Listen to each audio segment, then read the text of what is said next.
Muy buenas tardes, compañeros maestrantes. Qué gusto saludarles en esta oportunidad para poder avanzar con la temática de nuestro curso Metodología de la Investigación 2.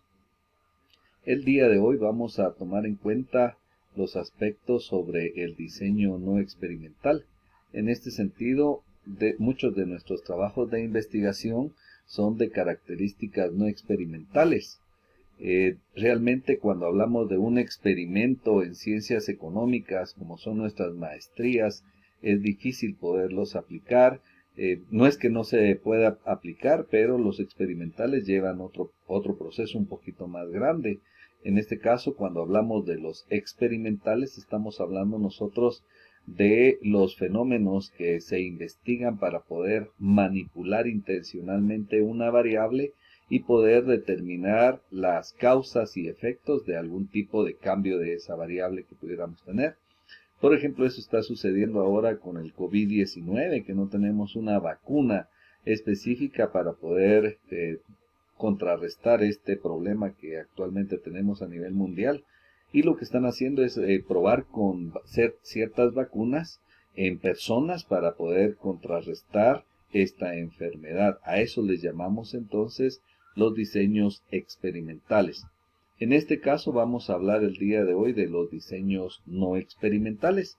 Y en primer lugar quisiéramos definir estos diseños experimentales.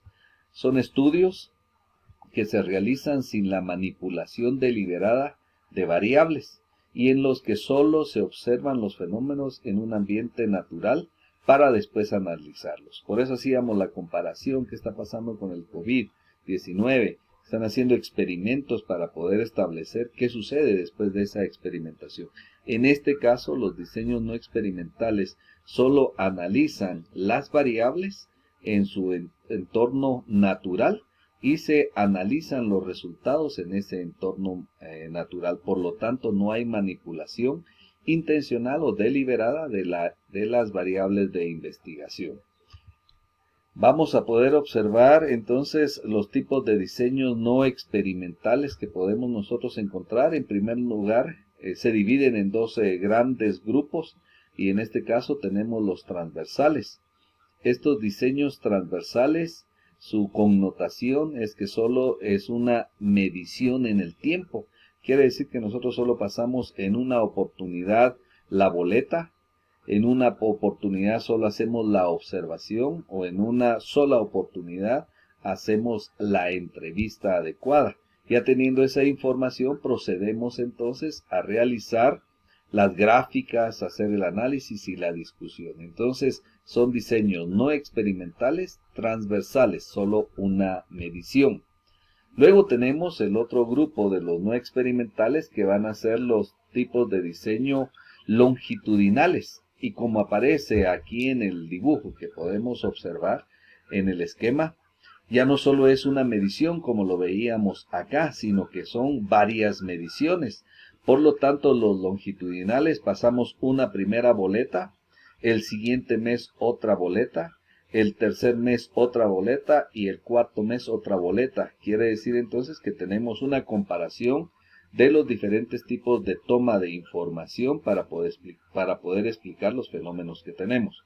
Aquí en la diapositiva podemos nosotros observar 4 mediciones, pero los longitudinales con 2 mediciones que podamos realizar entonces ya se convierten en longitudinales. En contraposición entonces los transversales es solo una medición. ¿Quién decide este aspecto para poder definir mi estudio va a ser transversal o longitudinal? Ustedes que van a ser los investigadores. Ustedes deciden solo pasar una boleta en un momento o ustedes dicen, bueno, me gustaría hacer una comparación de los resultados que pudiéramos nosotros encontrar y voy a hacer 2 o 3 o 4 o más mediciones también acá. Ustedes son los que deciden para poder establecer ese tipo de diseño no experimental, tanto transversal o longitudinal. En este caso tenemos cierta clasificación también de lo que son los transversales. En primer lugar, los transversales se subdividen en diseños exploratorios. Luego también vamos a tener que los transversales los podemos subdividir en descriptivos y también los podemos conocer como correlacionales causales. Veamos entonces que el diseño transversal se subdivide en tres clases: exploratorios, descriptivos, correlacionales causales, que en su momento los vamos a ir explicando acá en esta exposición. Y los longitudinales, donde hacemos varias mediciones, los vamos a subdividir en de tendencia, los podemos subdividir también de evolución de grupo, conocido también como cohorte, y también un tercer elemento que lo conocemos como panel. Por lo tanto, seleccionamos nosotros el transversal, sí, pero de este transversal, ¿cuál de los tres subtipos o clases que los conocemos son en el cual vamos a nosotros enfocar nuestra investigación? Muy bien, vamos a utilizar el longitudinal, sí, pero ¿qué clase de los longitudinales, de tendencia, de evolución o de panel vamos a aplicar? Entonces, en este sentido debemos de conocer bien sobre qué vamos a trabajar en nuestro trabajo de investigación de tesis. En este caso vamos a poder nosotros observar acá algunos aspectos en cuanto a la situación de lo que van a ser la clasificación de estos dos tipos de estudios. En primer lugar, el diseño transversal. Los diseños transversales entonces consiste en estudiar en un momento determinado a distintos grupos de sujetos sobre un tema específico. Muy bien, entonces los transversales estudian en un momento los diferentes grupos de sujetos de investigación, solo en un momento, por eso decimos que es solo una medición de la investigación. ¿Qué ventaja se obtiene con este tipo de diseño transversal? Que tienen mayor rapidez y son más económicos, ofrecen información general al respecto de la diferencia entre los grupos de los sujetos que tenemos por acá. Como se tiene solo una medición, es bastante rápido obtener los resultados y también economía, porque solo vamos a tener que pasar una vez la boleta o la entrevista o la observación. Y lo que nos va a ofrecer es cómo obtenemos la información en un grupo de sujetos, por lo tanto vamos a obtener más rápido la información. Pero también tienen ciertas desventajas. En este caso, no permiten captar el cambio en el tiempo. También se complica un poquito con lo que es el problema de la homogeneidad entre los grupos y también no permite captar el cambio que pudiéramos tener. En este caso, entonces, no podemos observar nosotros qué sucedió en enero, en febrero, en marzo sobre algún tema que nosotros estamos investigando. Por lo tanto, solo obtenemos esa información en enero y en febrero pudo haber cambiado, pero nosotros no tenemos esa comparación. Por lo tanto, no permite captar esos cambios que tenemos.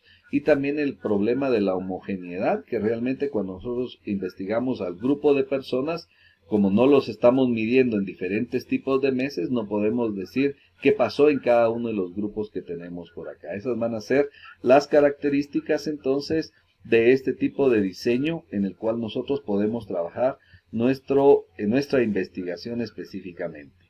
Luego vamos a tener entonces lo que corresponde a los diseños longitudinales.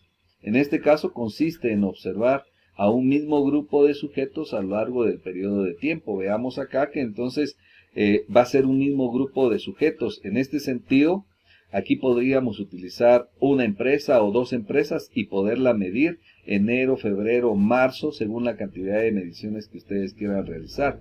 En cambio, en los transversales tomamos un gran grupo de sujetos de investigación y solo hacemos una toma de medición con los instrumentos que utilizamos. En este, entonces, sí podríamos tomar solo un tipo de empresa o dos empresas, pero se van a hacer más mediciones concretamente.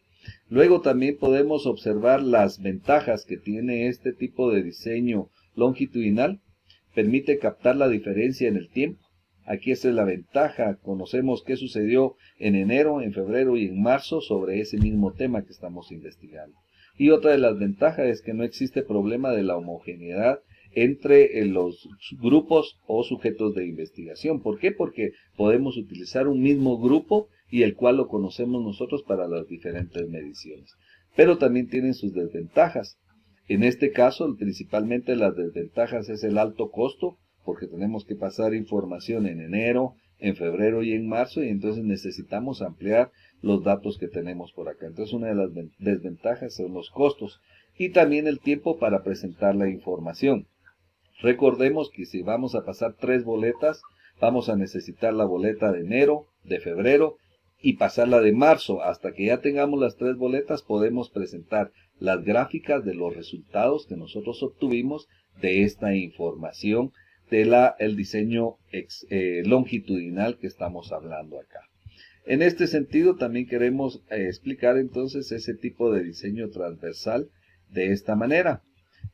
En primer lugar, diremos que se recolectan datos en un solo momento, en un tiempo único. Pasamos la boleta en enero y ya podemos presentar los resultados.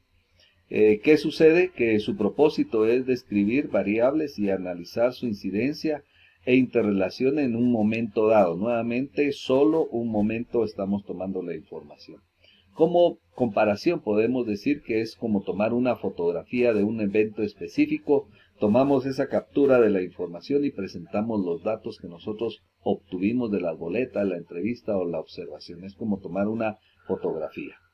En este caso, los diseños transversales pueden abarcar varios grupos o subgrupos de personas, objetos o indicadores, así como diferentes comunidades, situaciones o eventos.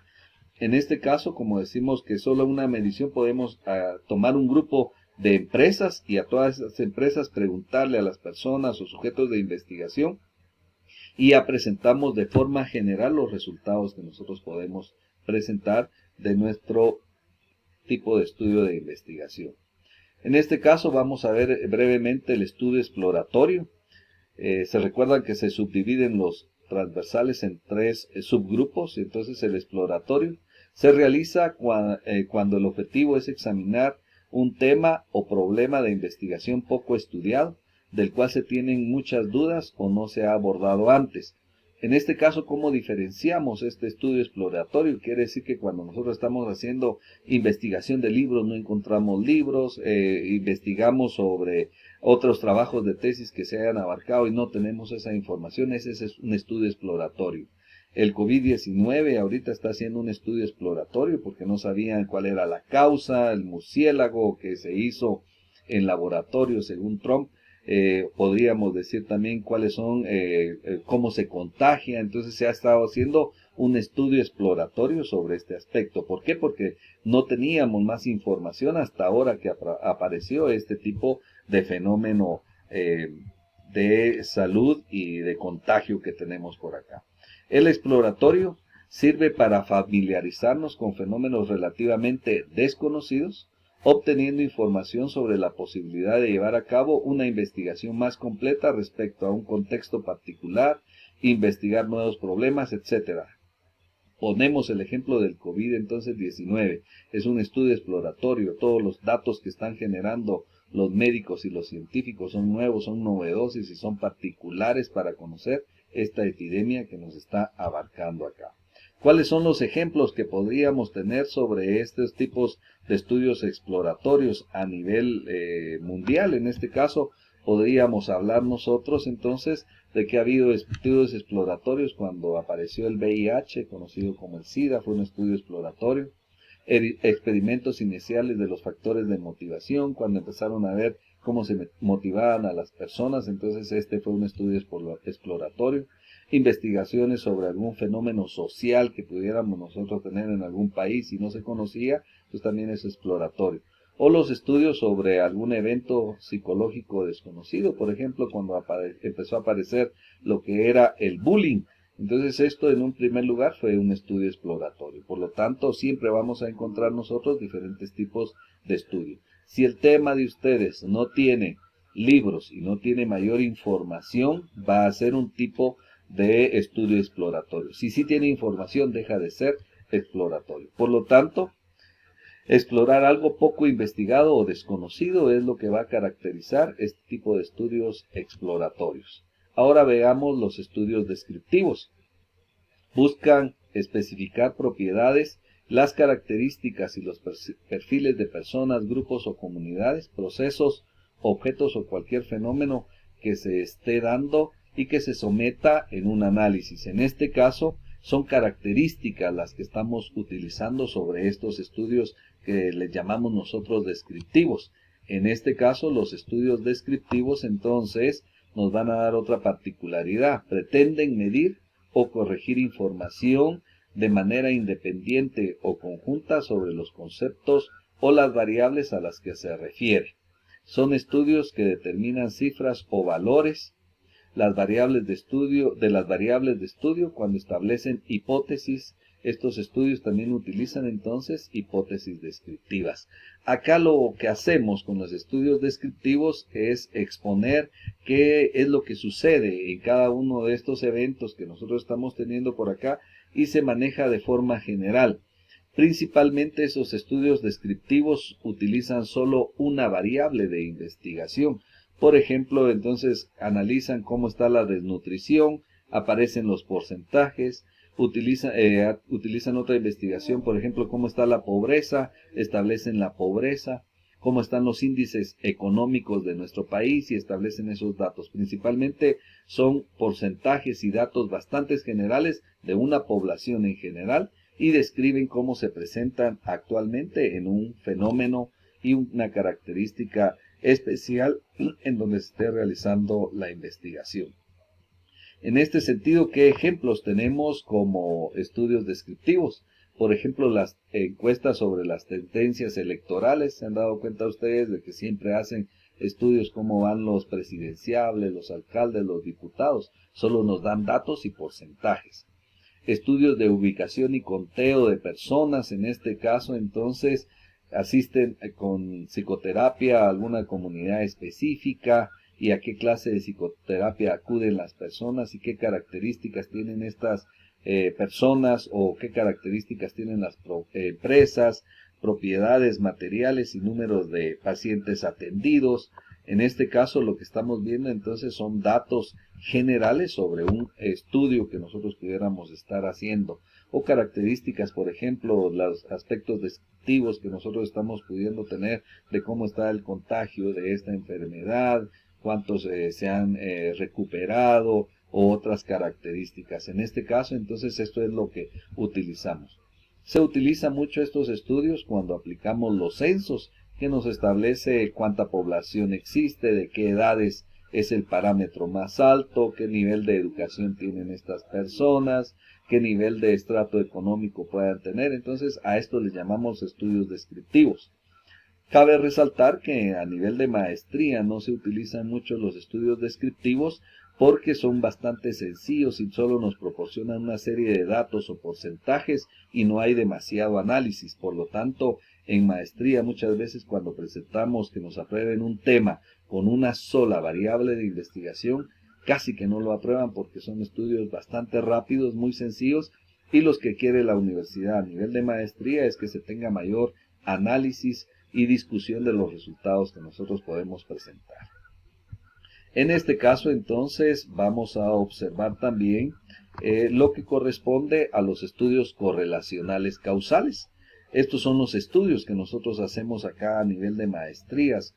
En este aspecto, cuando nosotros utilizamos, entonces, en este caso, como aparece aquí el dibujo, la relación de variables.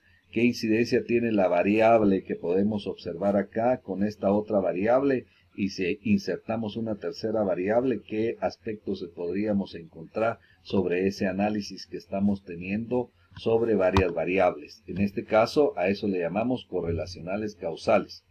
Asocian variables. Tiene como finalidad conocer el grado de relación entre dos o más conceptos, categorías o variables en un contexto particular. Por lo tanto, nosotros siempre aquí a nivel de maestría lo que hacemos es analizar las variables de investigación, cuál es su incidencia o cuál es la relación que pudieran tener. Podría ser 2 variables, 3 variables o hasta 4 variables, pero mientras más variables tenemos va a ser mucho más complicado. Por lo tanto, principalmente analizamos la relación de la variable independiente con la variable dependiente, causa y efecto de las variables de investigación de nuestro tema de estudio. ¿Qué ejemplos de estudio podríamos tener en este correlacionales causales? Podríamos tener una investigación para relacionar la motivación laboral y la productividad en varias empresas industriales. Podríamos tener también el estudio que asocie el tiempo dedicado a estudiar para un examen con las calificaciones obtenidas en este examen que tenemos por acá. En este caso, estos son los tres tipos más utilizados y que nos presenta el tipo de diseño transversal, que son los descriptivos, los exploratorios y los correlacionales causales. En este caso, en un gran porcentaje utilizamos transversales, correlacionales causales, por la asociación de las variables de investigación que estamos nosotros analizando. Como acá entonces ya terminamos el proceso de la investigación transversal, vamos entonces a determinar lo que es la investigación longitudinal. Hablábamos que la longitudinal hace mayor número de análisis, ¿verdad? En este caso, como concepto, podríamos decir que son estudios que recopilan información en diferentes puntos de tiempo, varias mediciones, para realizar inferencias acerca de la evolución, causas y efectos. Esta es la característica. Entonces, no confundamos los diseños. Transversal, una medición. Longitudinal, varias mediciones. Pueden ser 2 mediciones, 3 o 4 mediciones. Ustedes son los que deciden cuando tenemos la longitudinal o evolutiva, que vamos midiendo en el transcurso del tiempo que se está realizando la investigación. ¿Qué elementos podemos observar en estos longitudinales? En primer lugar, vamos a tener los longitudinales de tendencia. En este caso, es una clasificación que nosotros pudiéramos tener. Los longitudinales de tendencia analizan los cambios a través del tiempo en categorías, conceptos, variables o relaciones dentro de una población en general. Esta es la característica de los longitudinales de tendencia. Lo visualiza en una población en general. Más adelante vemos el ejemplo. En este caso, varias mediciones en el tiempo de una misma población objeto de estudio, pero que sea general.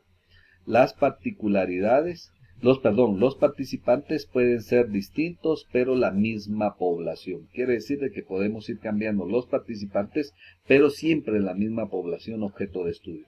¿Qué podemos tener como ejemplo en este tipo de longitudinales de tendencia?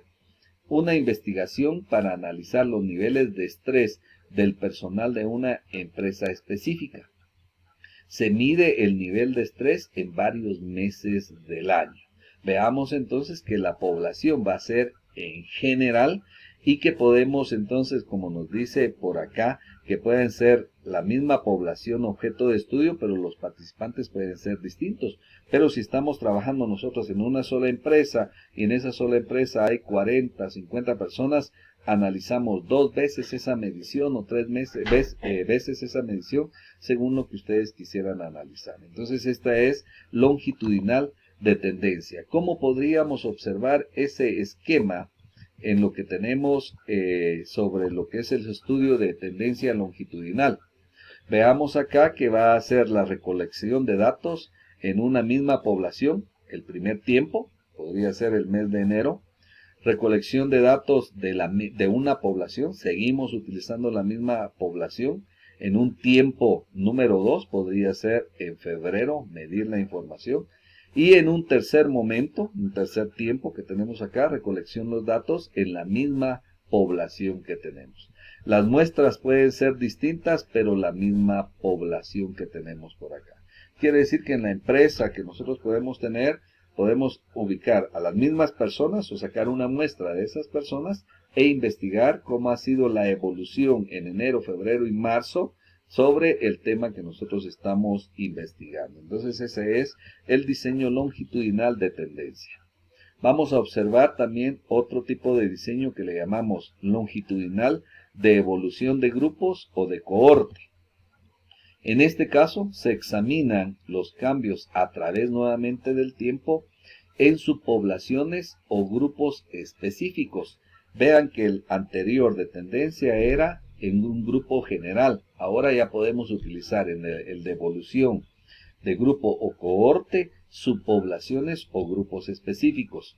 Su atención son grupos de individuos vinculados de alguna manera con una característica en común. Por ejemplo, entonces tenemos esta misma empresa, pero queremos investigar a las personas que tengan de 20 a 40 años. Solo ellos entran. Si ya tienen 45, 50, 60, no entran en el estudio. O podríamos indicar, bueno, de la época, podríamos indicar acá, bueno, quiénes son los millennials, quiénes son los centennials. A ellos son los que vamos a investigar según la época. Ya tenemos un subgrupo de investigación. O podríamos hacer un estudio sobre cohorte o evolución por algún tipo de enfermedad. Por ejemplo, participan en este estudio las personas que tengan diabetes, personas que tengan presión alta, o ahora lo que está pasando, ¿verdad? Personas infectadas con el COVID-19. Entonces, en este sentido, hacemos subgrupos por ciertas características. ¿Quién determina las características? El investigador. Él determina, estas personas son importantes para mi investigación y por eso las clasifico en subgrupo o en grupos específicos. ¿Qué ejemplo podríamos tener en este estudio de evolución de grupo o cohorte? Un análisis de un grupo de trabajadores que iniciaron labores en el año 2000 en determinada empresa y su relación con la capacitación. Muy bien, entonces vamos a ver quiénes ingresaron en el año 2000 a tal tipo de empresa y vamos a analizar qué elementos han tenido ellos sobre las capacitaciones que ha dado esta empresa. Por lo tanto, ya tenemos un subgrupo de esta empresa y solo vamos a tener este de análisis por diferentes tipos de tiempo, pero solo los trabajadores del año 2000 que ingresaron sus labores acá a esta empresa. ¿Cómo puede ser entonces el esquema de un diseño longitudinal de grupo o cohorte? En este caso vamos a encontrar nosotros entonces la recolección, en este caso, de datos de una subpoblación en el tiempo 1, mes de enero, la recolección de datos en una subpoblación, tiempo número 2, febrero, y la recolección de datos en una subpoblación, tiempo 3, febrero. En este caso, lo que hacen estos estudios longitudinales es la evolución del tiempo y esa es la riqueza que tiene este estudio, los cambios en el tiempo. Veamos acá que las muestras pueden ser distintas, pero la misma subpoblación por algún criterio o característica. Esa subpoblación, ustedes como investigadores la determinan para poder establecer las características. Y ahora observaremos estos estudios longitudinales de panel, que son los subgrupos que nosotros pudiéramos tener en los longitudinales. Estos analizan los cambios nuevamente a través del tiempo en un mismo grupo de participantes medidos en todo el momento que nosotros tenemos. Quiere decir de que acá solo ese grupo vamos a analizar, pero todo el momento ese grupo es el que va a ser objeto de estudio. ¿Qué sucede acá? Que la atención se centra en un mismo grupo de participantes relacionados con una variable en especial. Por lo tanto, ustedes deciden, este grupo es el que vamos a analizar. Por ejemplo, si hubiera una empresa y estuviéramos analizando el comportamiento de estas personas en algún tipo de variable y nos interesa solo el departamento de recursos humanos, solo ese departamento vamos a analizar. O solo el departamento financiero, solo ese vamos a analizar. Pero claro, en este sentido el departamento debería tener unas 20, 15 personas. No vamos a tener en el departamento una o dos personas. ¿Qué riqueza va a tener ese estudio con solo dos personas, verdad? Entonces, estas son las características. ¿Qué ejemplo podríamos analizar? En este caso, hacer una investigación analizando la inteligencia emocional del grupo de trabajadores de una empresa durante varios meses o años. En este caso, podría ser una sola empresa con una cantidad de personas adecuada y entonces podríamos analizarles sus aspectos relativamente en todo momento y ustedes determinan cuántas mediciones se podría estar haciendo sobre este estudio. A este entonces lo conocemos como un estudio longitudinal de panel, un elemento muy especial y que se mide todo el momento. Todas las personas están objeto de estudio. En este caso, este es el esquema del diseño longitudinal de panel.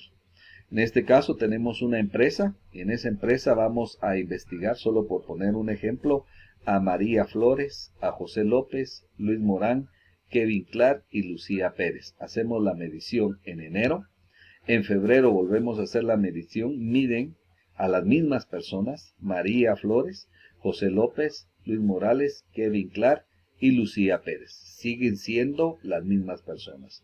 Y en febrero y marzo vamos a tener a María Flores, José López, Luis Morán, Kevin Clark y Lucía Pérez. Todas estas personas van a ser las mismas a las que les tenemos que pasar la boleta, la entrevista o la observación. Las 2 mediciones o más mediciones que tengamos acá.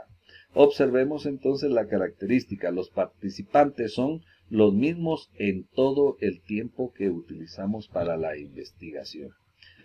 Este es el tema del día de hoy, los estudios de investigación no experimental, cómo se subdividen a través de transversales, cuál es la clasificación y si tenemos longitudinales, cuál es su clasificación.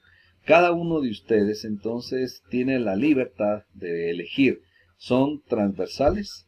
¿Cuál es el tipo de subclase que vamos a utilizar? Y si son longitudinales, ¿cuál es el tipo de clase que vamos nosotros a aplicar en la investigación? Por lo tanto, los invito a revisar su tema de investigación, su unidad de análisis, y que puedan ustedes definir claramente sobre qué tipo de diseño podemos utilizar. En este caso son los no experimentales. Si alguno también de ustedes quisiera hacer un estudio experimental, déjenmelo saber para poderlos apoyar también y poderles explicar cómo son los estudios experimentales, que se hacen a nivel de maestría en un 1% únicamente, ¿verdad? ¿Por qué? Porque llevan un poquito de más tiempo y llevan otros fenómenos que hay que aplicar. ¿Se han hecho a nivel de maestría? Sí se han hecho. Por ejemplo, en este caso les diré que se hizo un estudio experimental sobre los costos de aplicación para un huerto de determinado tipo de frutas, y un ingeniero agrónomo fue el que hizo el estudio de los costos para este tipo de injerto que se le estaba haciendo al grupo de frutas, y duró más o menos este estudio experimental como 1 año y 3 meses, y posteriormente él presentó la información experimentando en ese tipo de características de los costos con los injertos que establecía en los frutos que él estaba analizando. Sí se puede hacer. Cualquier duda y comentario lo estaremos analizando también en los grupos. Qué gusto saludarles y nos seguimos viendo. Una feliz tarde.